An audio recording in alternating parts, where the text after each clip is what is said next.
बदल दो नौका बदलोगा जे ओरिजिनल चेत तहां कना मूल हिसाब से जहां तहां कना ओना दो ना पांते तो बाबन नामा एनखान नित ᱧᱮᱞᱚᱜ ᱠᱟᱱᱟ ᱡᱟᱦᱮᱨ ᱜᱟᱲ ᱵᱟᱫ ᱛᱮ ᱟᱹᱰᱤ ᱜᱟᱱ ᱮᱴᱟᱜ ᱡᱟᱭᱜᱟ ᱨᱮᱠᱚ ᱢᱟᱱᱟᱣ ᱮᱫᱟ ᱠᱚ ᱡᱟᱦᱟᱸ ᱞᱮᱠᱟ ᱫᱚ स्कूल ᱠᱚᱨᱮ ᱠᱚᱞᱮᱡᱽ ᱠᱚᱨᱮ ᱢᱟᱴ ᱠᱚᱨᱮ ᱟᱭᱢᱟ ᱥᱟᱶᱛᱮ ᱡᱤᱥᱩ ᱡᱟᱦᱮᱨ ᱠᱚᱠᱚ ᱛᱮᱭᱟᱨ ᱮᱫᱟ ᱜᱤᱨᱡᱟᱹ ᱚᱲᱟᱜ ᱠᱚᱨᱮ ᱱᱚᱝᱠᱟ ᱦᱚᱸᱠᱚ ᱢᱟᱱᱟᱣ ᱮᱫᱟ ᱮᱱᱠᱷᱟᱱ ᱱᱚᱣᱟ ᱠᱚᱨᱮ ᱦᱚᱸᱛᱚ ᱢᱟᱹᱱ ᱢᱟᱱᱚᱛ ᱠᱚᱢᱚᱜ ᱠᱟᱱᱟ ᱮᱱᱠᱷᱟन ᱱᱚᱣᱟ ᱠᱚ ᱤᱫᱤ ᱠᱟᱛᱮ ᱪᱮᱫ ᱵᱤᱱ ᱢᱮᱱᱟ हिड़िंग सारी इदीना और नोआ दो अडी बतरान समय कना नोआ चेतान रे जुदी आबो बाबन मेद लुतुरा तबे तो ना जहां बड़ी ऑक्तो सेटरोआ ओना सामना लगी तो ना अडी बन मुश्किल गदोआ जोहार सानबी लाइव रे सनाम को सागुन दाराम ने घाड़ी जहां लका नेलोक कना मिद सेरेन सोशल मीडिया रे दोमे तेज गे गुल्लो आचुरोक कना जहां दो बाहर रे नितुम ते जहां दो निता बस्की रे बन नेलदा ओना साउते ओना सेरेन आयमा होड़ गे दोमे जास्ती को सपोर्ट दा ओना साउते आर मिद ऑक्तो दो नेलोक कना से आर मिद धारे दो नेलोक कना दोमे को बिरोतिया मेनखान चेदा को बिरोतिया चेद खातिर को सपोर्ट ए ओना को इदी काते बोन कथा ओना को इदी काते कथा चालाक कान गे ताबोना ओना साउते तेहेन आबो नेवता पेड़ा लकाते जपलाव रे मेना कदिया नोआ को इदी काते गालमाराव गालोस लागित ते जहां दो सेम सुंदर माझी गोंके जपलाव रे मेना काया जहां दो डायरेक्टर ओना साउते लिरिक्स ओना साउते राइटर हो कान ताबोनाय नामते आदि रस्क बन बुझेदा गोंके नोआ चैनल रे सागुन दाराम ओना साउते जोहार जोहार गे एकाल आदो नासेना खाटो धाराते एनखान नासेना उपरुम बिन एम लखान आदि नापाय को मूल nyutum do na Samsundar माझी परिस do na मुर्मू कनाले और दिसोम ओला दो उड़ीसा रेनांग बालासोर डिस्ट्रिक्ट और अतु nyutum दो अस्तरखी और नालहा दिसोम दो ना बिहार पटना से मेना अपना एकाल आदो ने घड़ी सोशल मीडिया रे जहां लका नेलोक कना मिटंग सेरेन दोमे तेद गे रापाचा और भेपे गे तियारा कना जहां लका दो हा बाहा नितुम तेको सेरेन कदा ओना साउते चितर को साब राकाबा कदा ओना साउते नोआ बाहर ना मिटंग कथा को साब राकाबा कदा जहां दो जाहेर साड़ीम दालोब रना कथा को साब राकाबा कदा और ओना रेगे मिट साइड दो नेलोक कना दोमे जास्ती को सपोर्ट एदा और मिट साइड दो नेलोक कना दोमे को बिरोतिया एनखान नोआ सेरेन इदी काते चेत बिन मेना अबिना दिसुदिस ओका लका ताहेना नोमा बोंगा बुरु चेतान ना कथा कना और जहां तीना ना अलिंग लिंग आंजमा का बांखान नेल लकना ना जहां तीना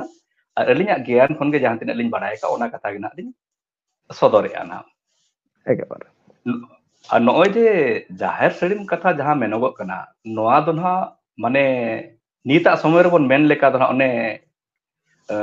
कीवर्ड जहां को मेन आना तो अब जहां गेबन सर्च आ हेचे मिटन कीवर्ड बन सर्च लेखान दो ओना कीवर्ड खान गे हैशटैग जहां ओना बन मेन आचे ओना लेका एंडे खन गे बाडाय कना जे नोआ वर्ड दो नोआ अड़ना जहां मेना हेचे नोआ दो ओका सला नोआ दो जुड़ो मेना तो नोय पाराब लेकान ऑक्तो रे नितना नोय ना बाहा बोंगा ना बोलना ये ऑक्तो रे जुदी नोआ ना जाहेर सड़ीम कथा और जुदी बाहा बोंगा रना कथा गोन मेनया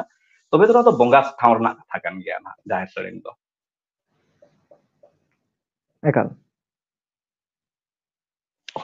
एनखान नोआ जहां सेरेन नोआ जहां सोशल मीडिया रे आड़ा आकना तो नोआटा दो अबिन जेहेतु मिटंग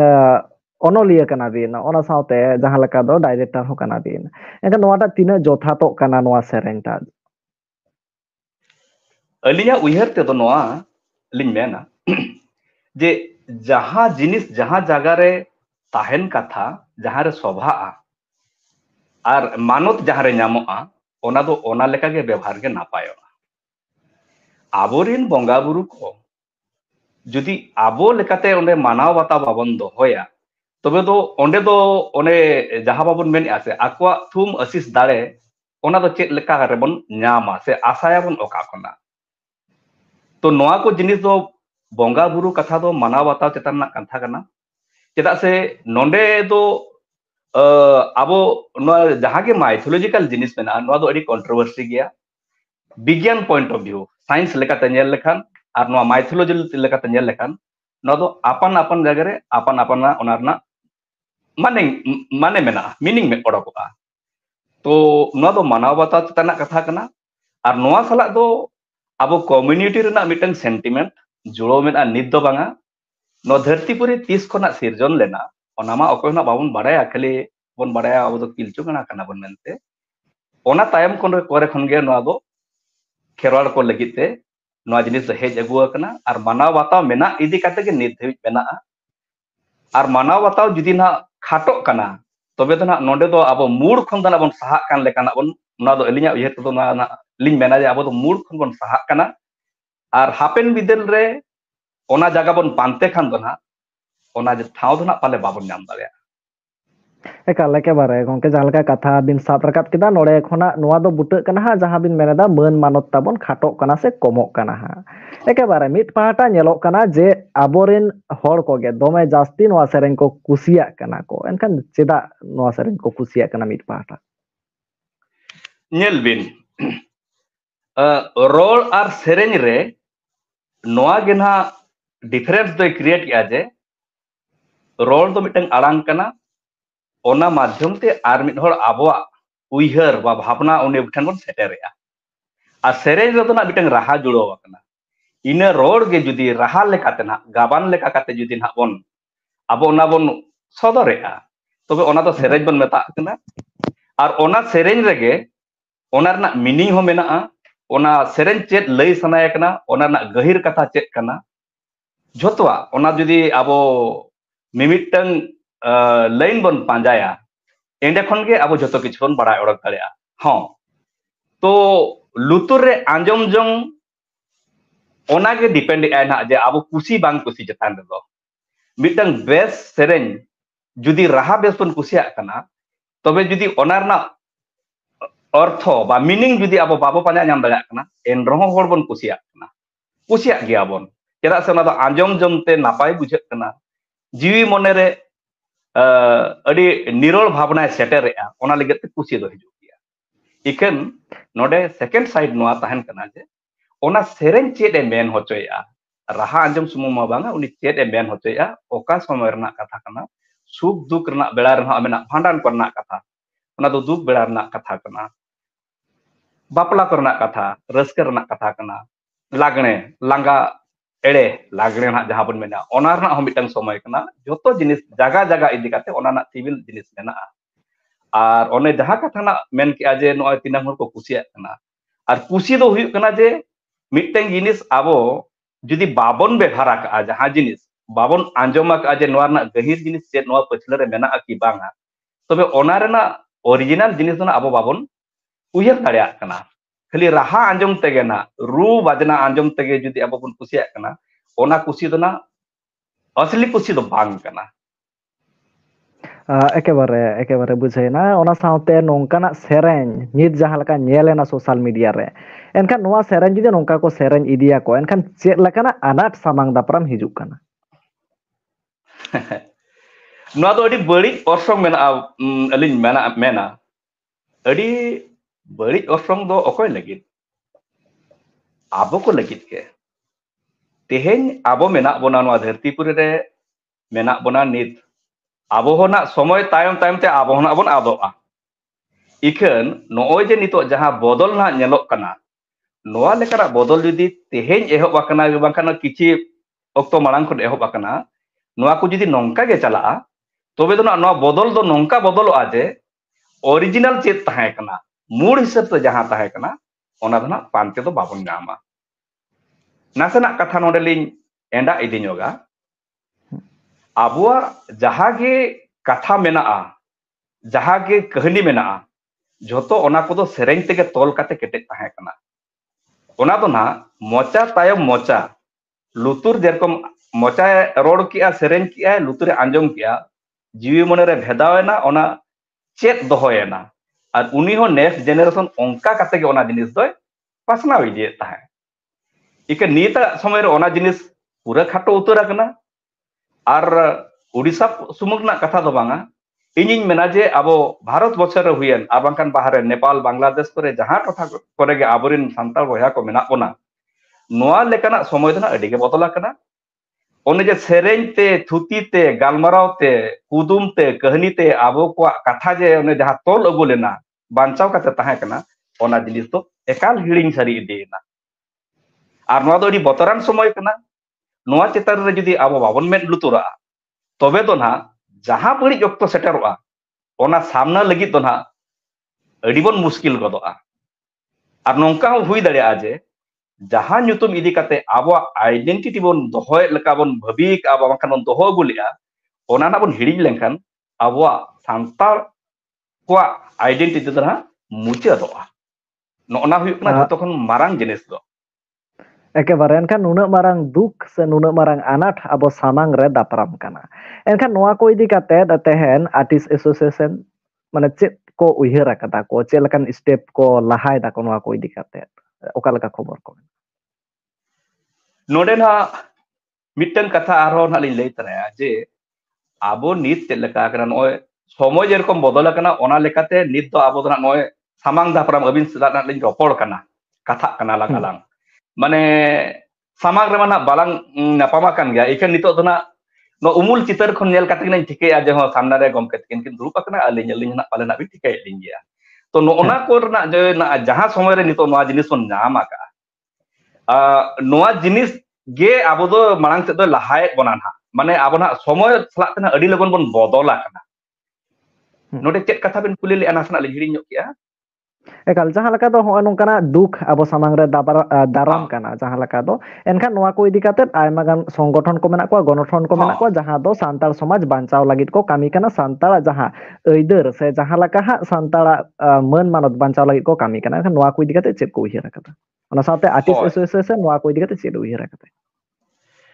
नोडे ना नोय जहां तिस को नोआ कथा माने भाइरल कना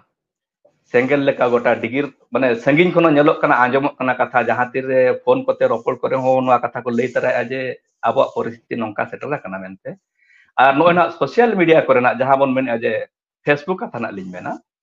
तो नोआ करे जतेले ना बाडाय परे नोआ जताते विरुद्ध अडी गान गे नेलेन गया माने निना होल नेला का जे आसे का ओडिसा पनत पाहटा कोन जहाना उनको को आको कथा को दोहो का जे आपान एपिन विरुद्ध आपान एपिना पोस्ट करे हर को देखाओ को जे नोआ लेकना कमी दो बांग जुतक कना आर इन्हो मित समय रे नोआ इदी कते फेसबुक रे हो आबो सनाम बजा को बखरा लगिते बाराय चो लेका लगिते बा निजरा उयहर जतो हटन सेटल लगिते इन्हो ना तो होटल लागत गया सामांग आगत गी आर ओंडे निये कथा को ओंडे लिन मेंशन तारा ले जे नोय जहां कथा बिन मित खुशी कथा जे नितो ना नोका कना नोआ सेरेज मना माने बांग्ला सला ना फ्यूजन कते ना नोआ को सेरेज का तो ओना के ना मेने था जे कुसिया कना हर नोआ खातिर जे उनको दो ओना ना गहिर जिनिस बाको ठिक दाड़िया कना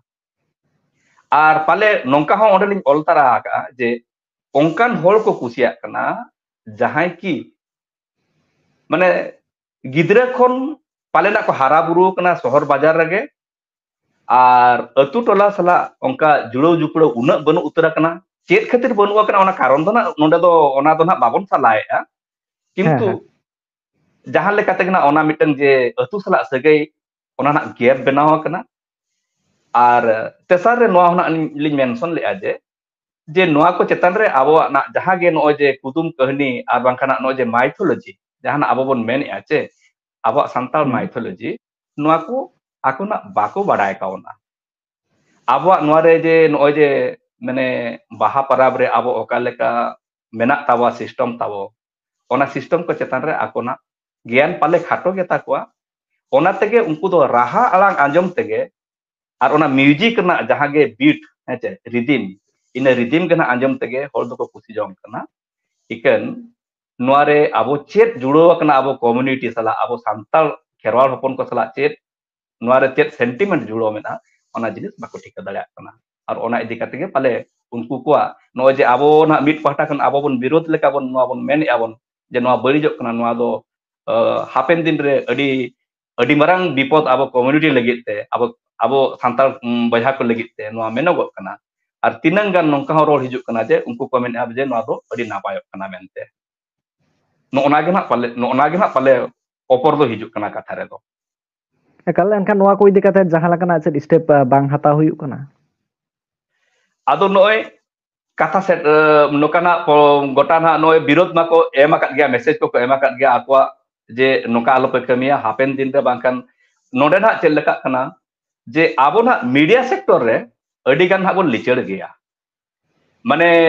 मिट समय रे ᱟᱵᱚᱣᱟᱜ ᱟᱥᱟ ᱛᱟᱦᱮᱸ ᱠᱟᱱᱟ ᱡᱮ ᱟᱵᱚ ᱦᱚᱸ ᱞᱟᱜᱮ ᱫᱷᱟᱨᱟ ᱜᱮ ᱱᱟᱜ ᱯᱟᱞᱮ ᱟᱵᱚᱣᱟᱜ ᱢᱟᱱᱮ ᱚᱸᱰᱮ ᱴᱤᱵᱷᱤ ᱠᱚ ᱦᱩᱭᱱᱟ ᱵᱨᱚᱰᱠᱟᱥᱴᱤᱝ ᱨᱮᱱᱟᱜ ᱢᱤᱰᱤᱭᱟ ᱡᱟᱦᱟᱸ ᱠᱤ ᱢᱟᱱᱮ ᱮᱴᱟᱜ ᱦᱩᱸ ᱦᱚᱯᱚᱱ ko ᱡᱟᱦᱟᱸ ᱢᱮᱱᱟᱜ ᱛᱟᱠᱚᱣᱟ ᱱᱟᱜ ᱱᱩᱠᱩ ᱪᱷᱟᱹᱛᱤᱠ ᱠᱚᱣᱟᱜ ᱡᱟᱦᱟᱸ ᱞᱮᱠᱟ ᱢᱮᱱᱟᱜᱼᱟ ᱟᱹᱰᱤ ᱜᱚᱴᱟᱝ ᱢᱮᱱᱟᱜᱼᱟ ᱦᱮᱸ ᱱᱮᱥᱱᱟᱞ ᱤᱱᱴᱟᱨᱱᱮᱥᱱᱟल लेवल ᱨᱮ ᱡᱟᱦᱟᱱᱟᱜ ᱠᱟᱛᱷᱟ ᱜᱮ ᱛᱮᱦᱮᱧ ᱚᱰᱚᱠ ᱠᱟᱱᱟ ᱢᱟᱱᱮ ᱫᱚ ᱤᱱᱴᱟᱨᱱᱮᱥᱱᱟल लेवल ᱨᱮ कि नेशनल लेवल रे अड़ी लगन पासना कना किंतु आबुआ ना ओना बड़ दो अड़ी बन लिचड़ उतरा कान गया और जहां के नेलोक कना नितो नय जे नुकु नेट रेना जहां इंटरनेट न्यूज को फेसबुक माध्यम ते हुयन यूट्यूब माध्यम ते हुयन आपान अपिन कथा को दोहय आको किंतु आबो मिटन प्रॉपर प्लेटफॉर्म नका बाबन बनाव दाड़े कना जे बांग बनाव हुई दाड़े कावना जे जहां माध्यम ते आबुरिन बयहा को नोआ को कथा सामेलाय तेबन रोपड़ दाड़े आकोआ दिस उदुसन गालमाराव दाड़े आकोआ नोआ रे चेट बुगी ना मेनाआ और चेट इदि लेखन दो बड़ीजुआ ओना कथा को बन चर्चा दाड़ेआ नोना कोरे खाटो मेना इदि काते गे नोआ लेकना डिफरेंस ना मिटन नो जे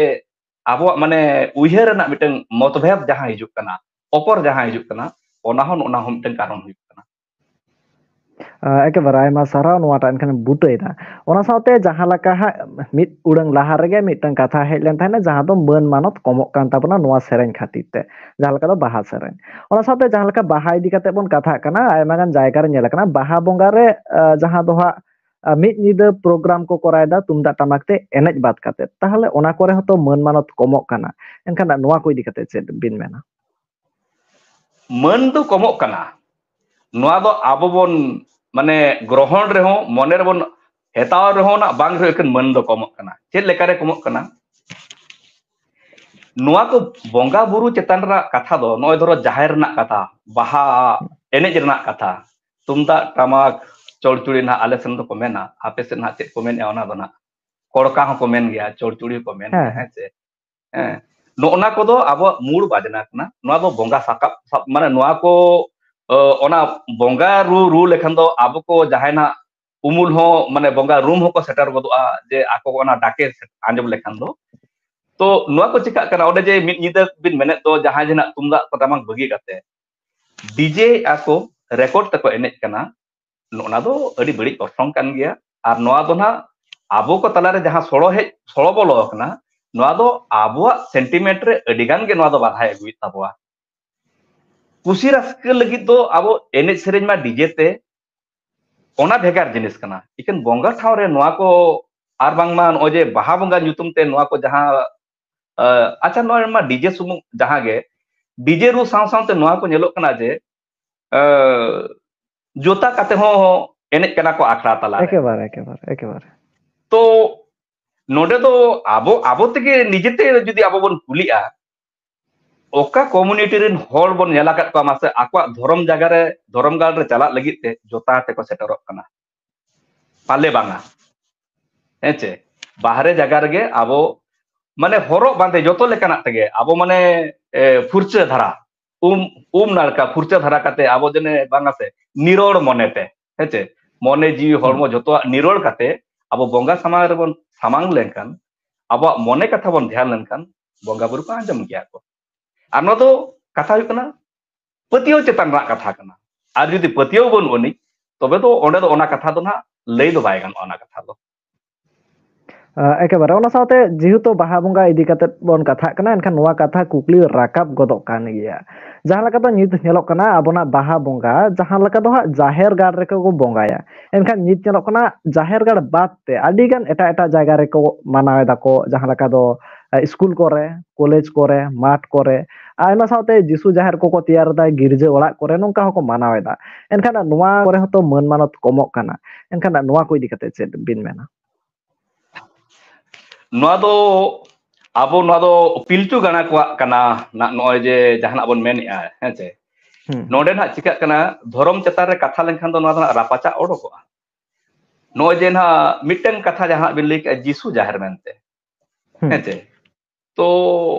जिसु दो ईसाई को कना ईसाई को सला जुड़ो कना किन जिसु तिकिन दो और ओंडे ना जाहेर दो ओका लेका हिसाब तना ᱧᱩᱛᱩᱢᱚᱜ कना ओना दो ना अडिगान गे एलिनो मने मने तेलिन तलाश बड़ा के अडी हर सला रपोड़ हिना एकेन ओना दो चेक कना मेनते सिद्धांत के बडिन नाम लेया चेदा से जाहेर दो आबरन पिलचु गाना को कना किंतु जिसु जाहेर बन मेनेत खान दो ना नोआ दो इनिन कन्फ्यूज जिया माने बुटा लेकाते ओको माने बुगी धराते ᱱᱚᱣᱟ ᱨᱮᱱᱟᱜ ᱛᱮᱞᱟ ᱫᱚ ᱵᱟᱠᱚ ᱮᱢ ᱫᱟᱲᱮ ᱠᱟᱣᱫᱤᱧᱟ ᱤᱧᱤᱧ ᱠᱩᱞᱤ ᱟᱠᱟᱫ ᱠᱚᱜᱮᱭᱟ ᱡᱮ ᱱᱚᱜᱼᱚᱭ ᱡᱤᱥᱩ ᱡᱟᱦᱮᱨ ᱡᱟᱦᱟᱸ ᱠᱚ ᱢᱮᱱᱮᱫᱼᱟ ᱱᱚᱣᱟ ᱨᱮᱱᱟᱜ ᱪᱮᱫ ᱠᱟᱱᱟ ᱱᱚᱣᱟ ᱤᱭᱟᱹ ᱨᱮ ᱟᱨ ᱟᱵᱚᱨᱮᱱ ᱠᱷᱮᱨᱣᱟᱞ ᱵᱚᱭᱦᱟ ᱠᱚᱜᱮ ᱱᱟᱦᱟᱜ ᱢᱟᱱᱮ ᱩᱱᱠᱩ ᱦᱚᱸ ᱱᱚᱜᱼᱚᱭ ᱱᱟᱦᱟᱜ ᱡᱟᱦᱟᱸ ᱡᱤᱥᱩ ᱡᱟᱦᱮᱨ ᱨᱮ ᱟᱠᱚᱣᱟᱜ ᱞᱮᱠᱟ ᱠᱚ ᱢᱟᱱᱟᱣ ᱵᱟᱛᱟᱣᱮᱫᱼᱟ ᱪᱮᱫ ᱞᱮᱠᱟ ᱠᱚ ᱢᱟᱱᱟᱣᱮᱫᱼᱟ ᱚᱸᱰᱮ ᱚᱱᱟ ᱮᱠᱮᱵᱟᱨᱮ ᱡᱟᱭᱜᱟ ᱚᱱᱟ ᱨᱮᱱᱟᱜ ᱥᱟᱶᱛᱮ ᱵᱟᱹᱞᱤᱧ ᱜᱤᱨᱡᱟᱹ ᱚᱲᱟᱜ ᱨᱮᱦᱚᱸ ᱛᱩᱢᱫᱟᱜ ᱴᱟᱢᱟᱠ ᱟᱛᱮᱫ ᱵᱟᱦᱟ ᱵᱚᱸᱜᱟ ᱠᱚ ᱢᱟᱱᱟᱣᱮᱫᱟ ᱱᱚᱣᱟ ᱢᱟ ᱟᱵᱚᱱᱟᱜ ᱯᱩᱨᱟᱹ ᱡᱟᱦᱟᱸ ᱵᱚᱸᱜᱟ ᱵᱩᱨᱩ ᱨᱮᱱᱟᱜ ᱟᱵᱚᱱᱟᱜ ᱠᱚᱱᱥᱮᱯᱴ ᱡᱟᱦᱟᱸ ᱯᱩᱨᱟᱹ ᱞᱚᱴᱚᱢ ᱩᱛᱟᱹᱨᱚᱜ ᱠᱟᱱᱟ ᱱᱚᱣᱟ ᱫᱚ ᱟᱹᱰᱤ ᱠᱚᱱᱴᱨᱳভাᱨᱥᱤᱭᱟᱞ ᱡᱤᱱᱤᱥ ᱠᱟᱱᱟ ᱜᱚᱢᱠᱮ ᱢᱟᱱᱮ ᱱᱚᱣᱟ ᱠᱚ ᱠᱟᱛᱷᱟ ᱨᱟᱠᱟᱵ ᱞᱮᱠᱷᱟᱱ ᱫᱚ ᱟᱹᱰᱤ ᱞᱮᱠᱟᱛᱮ ᱨᱟᱯᱟᱪᱟᱜ ᱜᱮ ᱮᱦᱚᱵᱚᱜᱼᱟ ᱢᱟᱱᱮ ᱟᱵᱚ ᱱᱚᱰᱮ ᱪᱤᱠᱟᱹᱜ ᱠᱟᱱᱟ ᱢᱟᱱᱮ ᱟᱵᱚ ᱛᱮᱜᱮ ᱵᱚ ᱪᱷᱤᱢᱲᱤ ᱟᱠᱟᱱᱟ ᱦᱮᱸᱪᱮ ᱟᱵᱚ ᱛᱮᱜᱮ ᱵᱚᱱ ᱪᱷᱤᱢᱲᱤ ᱟᱠᱟᱱᱟ ᱱᱚᱝᱠᱟ ᱧᱮᱞ ᱞᱮᱠᱷᱟन ᱢᱟ ᱡᱷᱚᱛᱚ ᱜᱮ ᱯᱤᱞᱪᱩ ᱜᱟᱬᱟ ᱠᱟᱱᱟ ᱵᱚᱱ ᱤᱠᱷᱟᱹᱱ ᱮᱱ ᱨᱮᱦᱚᱸ ᱛᱚ ᱱᱚᱜᱼᱚᱭ ᱱᱟᱜ ᱱᱤᱛ ᱫᱷᱟᱹᱵᱤᱡ ᱛᱮ ᱡᱟᱦᱟᱸ ᱵᱚᱱ ᱫᱤᱥᱚᱢ ᱫᱩᱱᱤᱭᱟᱹ ᱨᱮ ᱜᱚᱴᱟ ᱯᱟᱲᱟ ᱡᱩᱫᱤ ᱵᱚᱱ ᱠᱚᱭᱚᱜ ᱟᱹᱜᱩᱭᱟ ᱛᱮᱦᱮᱧ ᱫᱚ ᱟᱵᱚ ᱵᱷᱟᱨᱚᱛ ᱫᱤᱥᱚᱢ ᱨᱮᱱᱟᱜ ᱠᱟᱛᱷᱟ ᱫᱚ ᱪᱮᱫ ᱟᱵᱚ ᱡᱩᱫᱤ ᱟᱵᱚ ᱢᱟ सृष्टि रना बन कथाएगा से सिरजन रना बन कथाएगा तो जुदी पिलचु गणा बन मेनेया तो जहां अफ्रीकन आबरिन मेना को अफ्रीकन कंट्री उनको होना पिलचु गणा के आबो उयहर माने जहां लेकना माइथोलॉजी हिसाब से जहां के ना मेना विदेश रे कंट्री को जोतो रे ओंडे तो ना नितो ना नोका गे माने जियोग्राफिकल लोकेशन इदी काते के से हटिnya kana किंतु आबो माइथोलॉजिकल हिसाब से नेल लेखान तो ना जोतो गे पिलचु गणा kana बन चेदा से नो जे पिलचु गणा बन मेने आदो नो तीन सेदाय रना कथा 100 साल से 1000 साल से 3 लाख साल से चे लेकना समय पारम कना ओना लेखा मना बाबन नामे आसे तो ओना लेखा कना हटिnya kana हटिंग ते नितो नोका कना आबरिन संताल बोला को नितो ना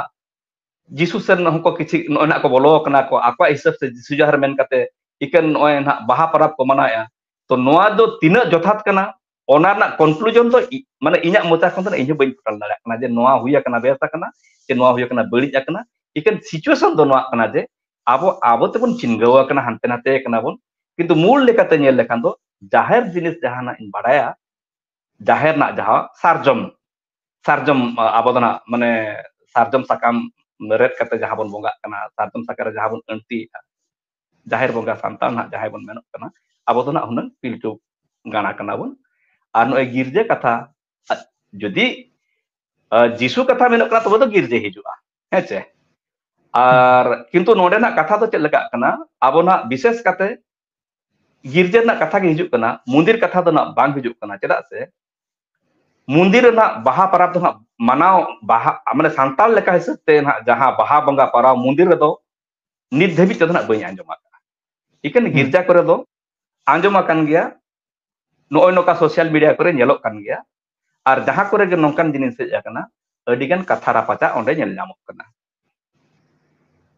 एनखान तेहन जहां लका सिचुएशन तैयारोग कना जहां लका दो आबोना जहां बाहा सेरेन को ओना साउते जहां लका बाहा एनेज को बाहा रू को हाड़े हाड़े को मानावेदा जहां रे दो बांग गानो लकान जायगा रे जहां लका जाहेर बाते एटा एटा जायगा करे को मानावेदा को एनखान मुचाद रे नोवा को इदि काते दिसोम होड़ दला रे चेत दिस हुदिस दिन पासनाव दिसोम होड़ बखरा लगी दो नोवा गिन मेन दड़िया आजे जहां जिनिस जहां जगह रे सभा तहन कथा ओना जगह रे ओना ना सभा दो बन दोहयमा मानाव बाता बन दोहयमा ओना जगह रे ना पतियो ढेरोआ और ओंडे ओंडे जहां गुण इदी काते ना ओना मानाव बाता बन मेनया ओना जिनिस बांचाव तहना आबो आबोआ कथा इदी काते एटा कम्युनिटी बा संप्रदाय चेतान रे जुदी आबोआ कथा ओंडे उछन लेका बन रिकया तबे ओना जिनिस ना बांग तहन गया खाली निना गे ना नेलोआ जे ओंडे दो आबो दना बाद विवाद माने रापाचा गे ओडकोआ माने जहां सला बेस बन उपरुम आकना इकन उनको दो एटा जतिरिन को हुयुक कना जेते बेले उनको तलाते जुदी ना नोआ लेकन कथा इदी काते ना बन गालोचया रोपड़ कना बन तबे दना ओंडे दो पर्सनल लेवल रे आपन अपन चेतना सगै खाटो कना सगै खाटो लेनखान दो आबो उनकिन इदी काते जहां लेका आबो मिटंग माने किना मिटंग माने मिटंग सगै जेरकम तोलेना ओना जिनिस दोहरा जोड़ा रो दो बाय हुई दाड़ेया तो नोआ मानाव बाताव दो आबो आबो जगह रे आबो लेका बन दोहयमा ओना गे चेदा से आबो होबन चेष्टा नय मिटंग कथा ना लई तारा गानुआ जे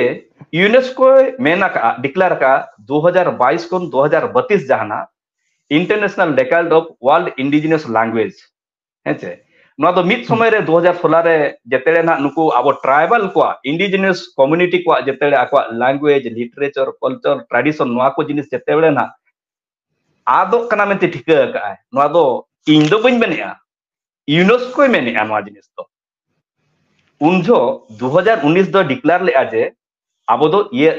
ᱢᱟᱱᱮ ᱤᱭᱟᱨ ᱚফ ᱤন্ডিজিনিয়াস ল্যাঙ্গুয়েজ ᱢᱮᱱᱛᱮ ᱵᱚᱱ ᱢᱟᱱᱟᱣᱟ ᱢᱮᱱᱛᱮ 2019 ᱡᱟᱦᱟᱸ ᱠᱤ ᱯᱟᱨᱚᱢ ᱦᱩᱭᱮᱱᱟ ᱠᱤᱱᱛᱩ 2019 ᱨᱮ ᱤᱱᱟᱹᱜ ᱥᱩᱢᱩᱝ ᱰᱤᱠᱞᱟᱨ ᱠᱟᱛᱮ ᱨᱮᱦᱚᱸ ᱡᱟᱦᱟᱸ ᱫᱤᱥ ᱦᱩᱫᱤᱥ ᱫᱚᱦᱚ ᱠᱟᱛᱮ ᱱᱚᱣᱟ ᱡᱤᱱᱤᱥ ᱞᱟᱹᱭ ᱞᱮᱜᱼᱟ ᱚᱱᱟ ᱵᱟᱝ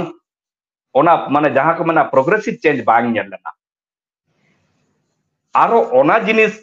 ᱪᱮᱫ ᱞᱮᱠᱟᱨᱮ ᱵᱟᱧᱪᱟᱣ ᱛᱟᱦᱮᱱᱟ ᱟᱨ ᱱᱚᱣᱟ ᱪᱮᱛᱟᱱ ᱨᱮ ᱦᱚᱲᱟᱜ ᱮᱴᱮᱱᱥᱚᱱ ᱦᱤᱡᱩᱜᱼᱟ ᱯᱷᱳᱠᱟᱥ ᱦᱤᱡᱩᱜᱼᱟ ᱟᱨ ᱱᱚᱣᱟ ᱠᱚᱢᱩᱱᱤᱴᱤ ᱪᱮᱫ ᱞᱮᱠᱟᱨᱮ ᱟᱠᱚᱣᱟᱜ ᱱᱚᱣᱟ ᱡᱮ ᱨᱚᱲ ᱚᱞ ᱟᱠᱚᱣᱟᱜ ᱡᱟᱦᱟᱸ ᱜᱮ ᱥᱳᱥᱟᱞ ᱥᱤᱥᱴᱮᱢ ᱠᱚ ᱢᱮᱱᱟᱜᱼᱟ ᱟᱱᱟᱱᱤᱭᱟᱹ ᱠᱚ ᱢᱮᱱᱟᱜᱼᱟ ᱡᱚᱛᱚ ᱞᱮᱠᱟᱱᱟᱜ ᱡᱤᱱᱤᱥ ᱱᱚᱣᱟ ᱪᱮᱫ ᱞᱮᱠᱟᱨᱮ ᱵᱟᱧᱪᱟᱣ ᱛᱟᱦᱮᱱᱟ ᱱᱚᱣᱟ ᱫᱚ ᱵᱷᱟᱨᱚᱛ ᱫᱤᱥᱚᱢ ᱥᱩᱢᱩᱝ ᱨᱮᱱᱟᱜ ᱠᱟᱛᱷᱟ ᱫᱚ ᱵᱟᱝ ᱠᱟᱱᱟ ᱳয়ার্ল্ড লেভেল ᱨᱮᱱᱟᱜ ᱠᱟᱛᱷᱟ ᱠᱟᱱᱟ ᱚᱱᱟ ᱤᱫᱤ ᱠᱟᱛᱮ 2022 ᱠᱷᱚᱱ 2032 ᱫᱚ ᱱᱟᱜ ᱱᱚᱜᱼᱚᱭ ᱡᱮ 10 ᱥᱟᱞ ᱚᱱᱟ ᱵᱷᱤᱛᱨᱤ ᱨᱮ ᱱᱚᱣᱟ ᱠᱚ ᱟᱡ ᱛᱷᱚᱠ ᱠᱤ ᱛᱷᱚᱠ ᱪᱮᱫ ᱠᱚ ᱠᱟᱹᱢᱤ ᱠᱟᱱᱟ ᱠᱤᱱᱛᱩ ᱮᱠᱮᱱ ᱫᱩᱠ ᱨᱮᱱᱟᱜ ᱠᱟᱛᱷᱟ